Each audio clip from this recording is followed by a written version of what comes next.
Ok, estamos de volta com o Boa Noite Rio Branco, aqui na sua TV Rio Branco, canal 8.1. Desde já, muitíssimo obrigado pela sua audiência, você que sempre nos prestigia na nossa capital Rio Branco e também no interior, Siribujariri, Quinari, de Porto Alegre, Capixaba, Plácio de Castro, Acrelândia e Sena Madureira, onde nosso sinal chega diretamente pelo canal 8.1.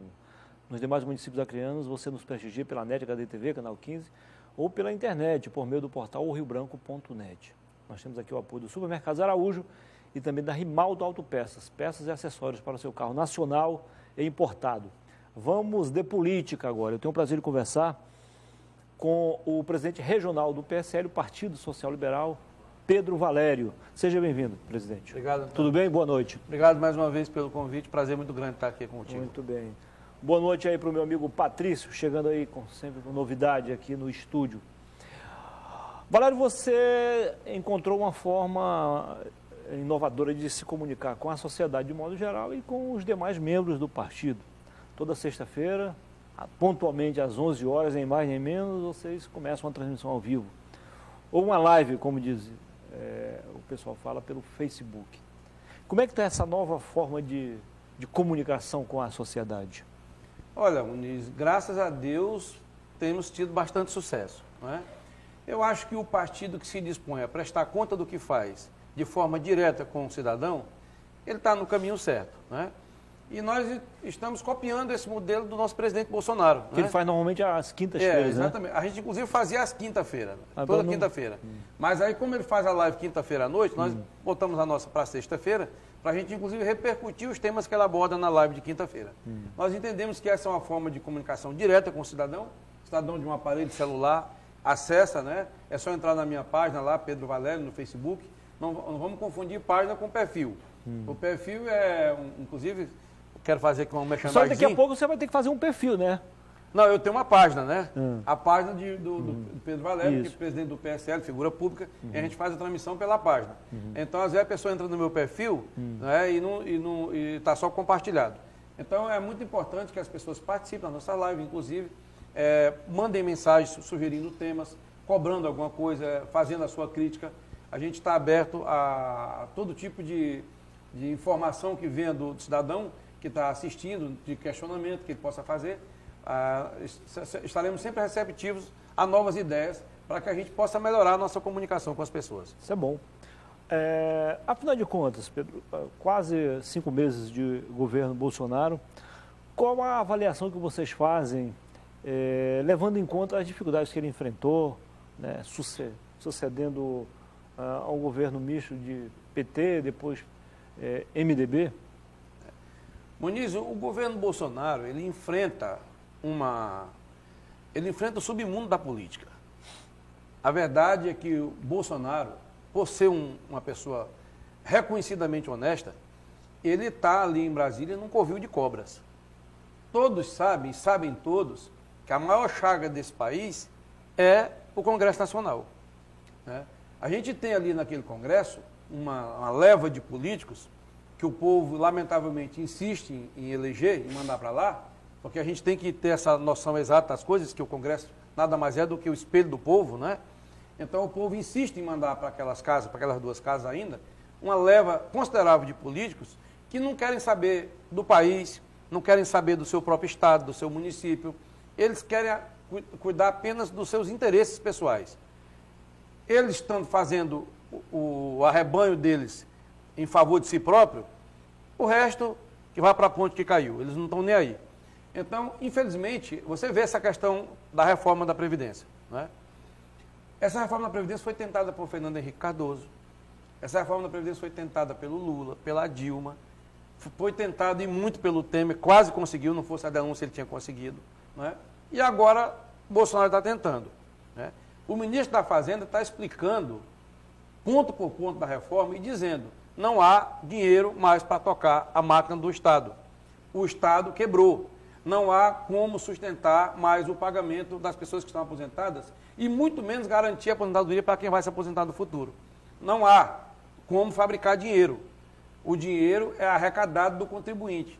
E cada dia tem mais pessoas se aposentando, porque a longevidade das pessoas está hoje na casa dos 80 anos, né?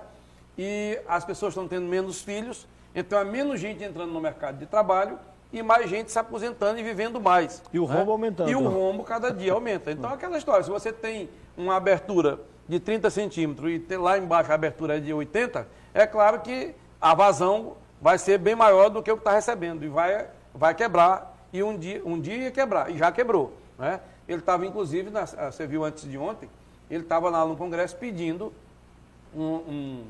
uma verba suplementar, né, de 200 e poucos bilhões de reais para manter a máquina, para não quebrar a tal da regra de ouro. Então, realmente, a aposentadoria, aliás, a reforma da Previdência, ela é uma causa nacional, é uma causa do país, não é uma causa do governo Bolsonaro. Aí você vê ontem, por exemplo, essa manifestação. Um dia de protesto. Um dia de protesto no Brasil inteiro. Aí ficou todo mundo queimado quando ele falou que ali tem, a maioria das pessoas são alienados, que estão sendo usados como massa de manobras, né, pela esquerda, notadamente pela esquerda. Aí você vê um monte de gente reagindo, a mídia que não está mais recebendo os gordos repasses que ele passava por mês, diga-se com ênfase para a Rede Globo, aí cai de pau em cima do Bolsonaro. Tudo que o Bolsonaro fala é motivo de questionamento. Eles querem a qualquer custo botar ele para brigar com o vice. Não há uma entrevista que o Bolsonaro dê que ele não pergunte sobre a divergência dele com o vice. Ora, Antônio Muniz, você sabe que a gente tem divergência até em casa com a esposa. Como é que um presidente vai pensar igual o vice? O vice tem um ponto de vista, o presidente tem um outro ponto de vista. Mas quem manda é o presidente. Nós estamos no regime presidencialista. Então, alguma divergência de ideias que ele possa ter do vice dele são coisas normais. Mas a mídia, a grande mídia, quer a qualquer custo fazer um cavalo de batalha disso. Então, veja bem, a reforma da Previdência, voltando, é um problema do país, é uma necessidade da nação. Ou faz a reforma da Previdência, ou o país não vai ter como pagar mais o salário das pessoas. Aí ontem eu vi uma entrevista de uma professora aqui do Acre. Nós hoje estamos nos aposentando com 25 anos de sala de aula. Bolsonaro quer aumentar para 40 anos. E nós só vamos poder nos aposentar quando chegarmos aos 60. Antônio Muniz, nós sabemos, você viu, né? Você sabe muito bem, é notório, que hoje tem pessoas com 60 anos vendendo saúde. Eu tenho 52 anos, eu me sinto um jovem. Entendeu? Eu acho que eu ainda vou trabalhar uns 20 anos no mínimo. Graças a Deus, tenho disposição para isso. Por que um professor não pode trabalhar até os 60 anos? Se ele tiver algum problema de saúde, tudo bem, o INSS avalia, a Previdência avalia e aposenta. Mas se ele tiver em pleno gozo da sua saúde, ele pode ir até os 60 anos na sala de aula sem problema nenhum. Se ele se aposenta aos 60 e vai viver até os 80, ele vai passar 20 anos aposentado ainda. É um bom período. Nós temos policiais que se aposentam hoje com 45 anos de idade. Tá? Então, é justo que um policial se aposente com 45 anos de idade e vai ficar mais 35 anos recebendo da aposentadoria? Então, isso tem que mudar. Isso tem que mudar, tem que ter uma regra para todos. Você vê a média da aposentadoria do parlamento hoje, federal, é de R$30 mil por mês. Enquanto o cidadão comum se aposenta aí com um salário mínimo, a grande maioria. Essa tabela aí é cruel. O piso, aliás, o teto máximo do INSS, né, 5.700, né? Aí você vai para a iniciativa pública, está falando da privada, em geral. Aí vai para o executivo, aí sobe para 17, 18 mil. Você vai para o legislativo, 23 mil. Aí você vai para o judiciário... 30 mil. Não, o 30 mil é o legislativo. O legislativo é o maior. Isso. O judiciário é que é 23 mil. Eu estou falando da média, né? Sim. Tem aposentadoria de mais de 100 mil reais. Sim, com certeza. Isso tem que acabar. Nós estamos falando de média. Isso tem que acabar. A média, eu queria lhe fazer uma pequena correção, se você me permite. A média do aposentado da administração federal, dos funcionários públicos federal, a média é apenas 7.300. Quer dizer, a média. É bem mais... Quando você vai para o judiciário, sobe para 23 mil.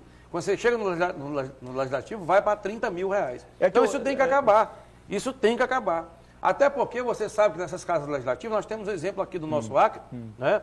A gente está tendo informação na imprensa aí hoje, de que tem deputado estadual que perdeu a eleição em 2014 e ficou até 2018 recebendo 15 mil sem trabalhar. Nós sabemos que essas casas legislativas, elas servem para abrigar esse tipo, tá, de absurdo. Né? É porque o orçamento é muito alto...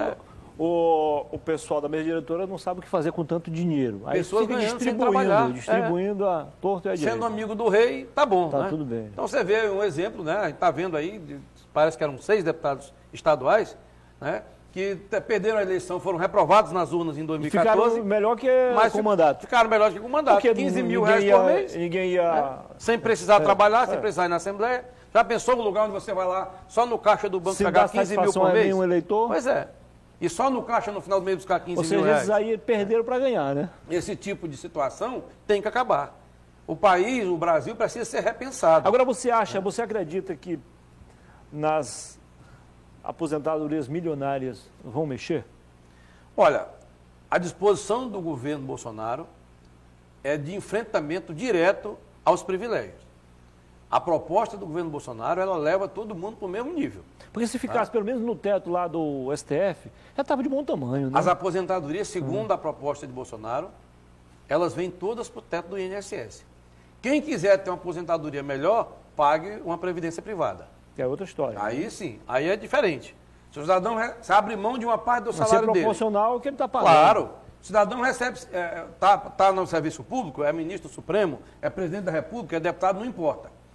Ou é um servidor da iniciativa privada. Ele vai ter a aposentadoria garantida no limite do INSS, que é 5 mil e uma fração. Se ele quer ganhar mais, e é um direito dele, e ele abre mão de uma parte do salário dele, que é muito gordo, porque a gente sabe que esse pessoal ganha muito bem, né? Para fazer uma previdência privada, uma poupança, para garantir a tranquilidade dele na velhice, ótimo, tudo certo. O que não se pode colocar é o cidadão comum para bancar essa farra de aposentadoria de 100 mil, de 80 mil, de 70 mil, e numa média de 30 mil reais. Porque tem uns que ganham 15, 14, mas uns ganham 60, 70, faz a média, vai para 30 mil. Isso aí tem que acabar. No caso do Acre, o governo do Acre é obrigado, já está cerca de 40 milhões por mês. Por mês. Para manter o sistema funcionando. E olha que esse estudo de previdência foi aberto ontem. Praticamente ontem, né? E já está numa situação dessa de 40 milhões. Mas como chegou esse... um dos pontos é muito fácil explicar, um dos pontos. Sabe aquela história da velha... complementação não, salarial. Suplementação? Não, a... Complementação do salário mínimo? Não, rapaz. Incorporação salarial. Ah, incorporação. Ou seja, o cara é funcionário da educação. O cara é funcionário da educação, ganha 2 mil reais por mês. Aí ele vira diretor ou secretário, passa a ganhar 30 mil. Se ele passar 5 anos, ele incorpora. Aliás, incorporava, né? Que acabaram. Ainda bem que acabaram. Isso é um dos motivos, né? Você vê a declaração do governador dizendo que se a reforma da Previdência não for aprovada, ele só tem recurso para pagar os aposentados do Acre Previdência nesse primeiro semestre. Nós estamos em meados de maio, né? Daqui a pouco, o mês de maio já vai, vem junho e acaba o primeiro semestre. Ou seja, para bom entendedor, minha palavra basta. Ele está dizendo que se a reforma da Previdência não for aprovada, a partir de julho, ele vai ter dificuldade de pagar as aposentadorias, as pensões e aposentadorias. Eu só fico triste com gente que, sabendo que o quadro é mais ou menos assim, pode até não ser como ele está falando, mas é mais ou menos assim, aí fica botando números que não existem. Não, o Estado está arrecadando muito bem, arrecadou no primeiro trimestre desse ano bem mais que arrecadou no ano passado. Não importa. Quer dizer que eles querem que os governantes continuem tirando o dinheiro do nosso tesouro para bancar a aposentadoria? O que é isso? Muniz, onde é que vai parar? O seu telespectador, que com certeza é um número significativo de pessoas no nosso Graças a Deus. Precisa saber de uma informação. O que o poder público gasta hoje com aposentadoria é superior ao que o país gasta com educação, saúde e segurança. Você pega os gastos todos com saúde, educação e segurança e você compara com o que é gasto com previdência, que o gasto da previdência é superior ainda. Não é igual, é superior. Como é que uma conta dessa fecha? Você pode somar, inclusive, com as roubalheiras, que não são poucas, elas se tornam insignificantes. Insignificante perto de um rombo desse. Então, a questão da previdência é urgente. Eu quero sugerir a você que está nos assistindo, a você que votou no seu deputado federal, no seu senador, né, que você insista, fale com ele. Nós temos 3 senadores do Acre, porque vocês sabem que nos estados, cada estado tem 3 senadores. Então, o peso do Acre no Senado é igual ao de São Paulo, é igual ao do Rio Grande do Sul, é igual ao do Rio de Janeiro. No Senado é 3-3. Na Câmara é diferente. Nós temos 8 deputados, São Paulo tem 70. Mas você que votou no seu deputado federal, no seu senador, insista, cobre dele uma postura de defesa da reforma da Previdência. Porque isso aí não é uma votação em favor do Bolsonaro, não. Como que dizia o Paulinho da Força. Não, vamos passar essa reforma Porque se o Bolsonaro economizasse 1 trilhão aí, ele vai se reeleger. Vamos baixar para 500 milhões, no máximo, porque aí ele não se reelege. Olha o nível de político que o povo manda para o Congresso Nacional. Mas aí o Paulinho está fazendo o papel dele enquanto sindicato, né? Ele está fazendo o papel dele enquanto sindicalista, né? Eu acho que isso não é papel de uma pessoa que reúna o mínimo de dignidade. Dizer que não vai aprovar uma reforma, porque se aprovar o presidente vai se reeleger, entendeu? Isso é fazer pouco caso do país, achincalhar a inteligência das pessoas e é mostrar que ele realmente não está nem aí para o país, ele quer apenas se completar lá no mandato. Aliás, não é só ele, né? A gente vê ali, eu tenho andado em Brasília frequentemente e realmente, Muniz, a nossa esquerda é uma desgraça, sabe? Esses parlamentares da esquerda, eles ficam ali nos corredores, só procurando jornalista para dar entrevista, eles passam o tempo integral desconstruindo. Eles não têm compromisso com nada. É como você viu ontem naquelas manifestações ridículas, Lula livre, MST, MTST, numa manifestação das universidades, onde deveria ter professores, o Alexandre Frota foi cruel. Alunos. Ele disse que o único erro do Bolsonaro foi ter mexido diretamente com os diretórios do PT e de outros partidos de esquerda, ao cortar parte das verbas para as universidades. Ele que as universidades no Brasil funcionam como uma espécie de diretórios dos partidos de esquerda. Vide a nossa UFAC aqui. É um exemplo claro. É um exemplo claro. E não é diferente em nenhum lugar do Brasil. Né? Essa ideologia esquerdista que se enraizou nas universidades, ela é muito forte. É por isso que eles não querem escola sem partido. Não, eles não querem escola sem partido e muito mais. Eles usam esses movimentos, todos eles, entendeu? Massa de manobra. Como massa de manobra para mandar o recado deles. O PT hoje não tem cara para ir para a praça pública criticar ninguém.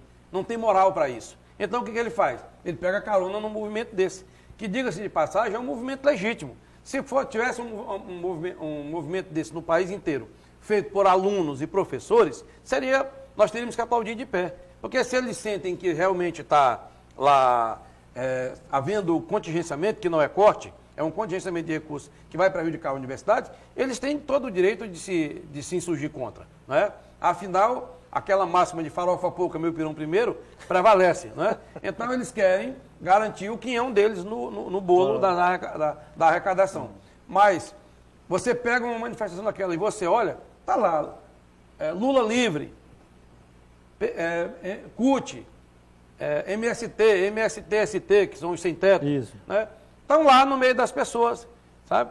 Aí a Previdência, aí bota um aluno daquele que não sabe nem o que é Previdência Social para servir de massa de manobra para afrontar o governo na questão da reforma da Previdência, que é uma necessidade do país. Então, esse movimento realmente é um movimento que ele é totalmente descaracterizado, ele não tem legitimidade à medida em que ele está contaminado por essas forças ocultas da esquerda. Chega por um estudante desse aí e pergunta o que é fascismo, populismo, ele não sabe o que é. Mas ele está falando sobre isso. Com certeza. Vamos fazer um intervalo comercial, mas antes eu quero deixar uma pergunta. A gente deslizou muito aí, viajou muito no plano nacional, vamos para o nosso plano aqui, local. O PSL vai ou não para a base do governo? Você dá a resposta daqui a pouco. Em 2 minutos, até já.